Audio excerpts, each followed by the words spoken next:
Let's talk about how to graph a piecewise function, and specifically we're going to start off with this example, g of x is equal to x squared minus 1 whenever our x values are less than or equal to negative 2, and g of x is equal to 5 whenever our x values are greater than negative 2. And here's the way we're going to think about this.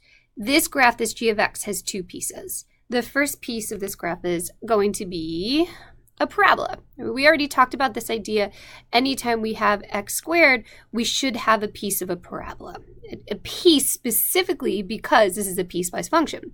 And down here, anytime our x values are greater than negative 2, we're going to have a piece of a line. So we'll talk a little bit more about that in a second. Let's draw a Cartesian plane here. And I'm going to sketch out some values.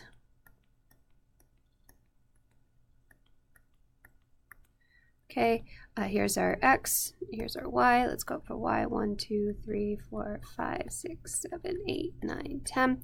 Okay, so here's the way I want you to think about these in terms of the graph. The first thing I'm going to do is I'm going to ask myself, where does the domain switch up? Where is the graph going to change its pictures?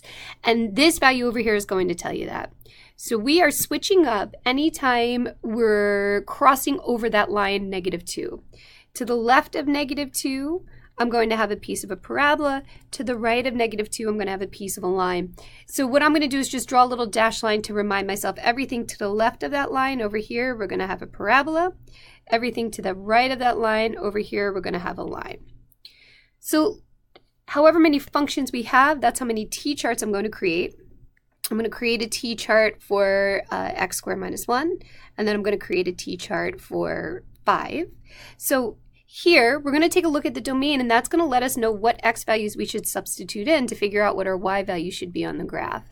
Our x values are restricted to less than or equal to negative 2, so we're going to choose negative 2, negative 3, negative 4. And anytime you have these types of problems, that's what you want to do. You want to start with the domain, and then if it's smaller, choose a few values smaller, and if it's bigger, choose a few values bigger. So our y values, our output, are x squared minus 1. So we're going to substitute these numbers in for x and see what we get for our y values. So for our first one, we get negative 2 squared minus 1, and that's equivalent to saying 4. That's equivalent to saying 3. Let me erase that.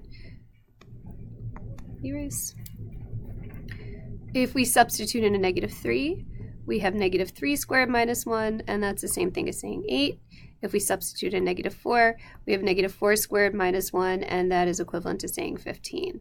Remember, these are x's and these are g of x's, which are the same thing as saying y. So these are giving us ordered pairs that are on the graph. So what this is telling us, here's some points that are on our parabola. Let's graph that first order pair over here, negative 2, 3. Negative 2, 3 is right here. Let's graph that second ordered pair, negative 3, 8, negative 3, 1, 2, 3, 4, 5, 6, 7, 8, negative 3, 8, which is right around here. And that second order pair, the third order pair, negative 4, 15, negative 4, 15, it's going to be up here. And here is our piece of the parabola for this side of the line. And you want to make it look like a parabola. Maybe yours is a little bit nicer than mine is over here. But you really, definitely not a line. Let's get rid of that guy. You really want to make sure that we have that, that little bit of bend in it so it looks like a parabola. That's what's telling us what's happening on the left-hand side of that graph. Now let's take a look on the other side of the graph, and we'll make that other side green. Now we already talked about this idea that that right-hand side of the graph should be a line. And it's going to be a line anytime our x values are greater than negative 2.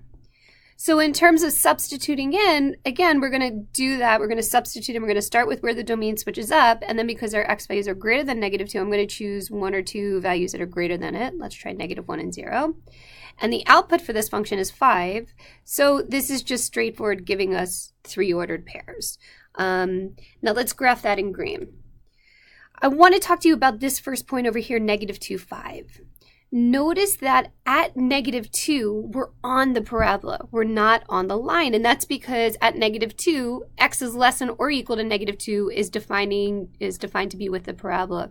So what that means, because we can get super close to negative 2 from the right, what we're going to do is we're going to leave an open circle there to represent that on the line. So at negative 2, 5, I'm going to leave an open circle there to represent that for the line. Negative 1, 5 is right here. 0, 5 is right here, and this is anytime our x values are greater than -2 and our x values are greater than -2 as we travel to the right. So this is a good, this is a pretty good picture of what this function g of x looks like.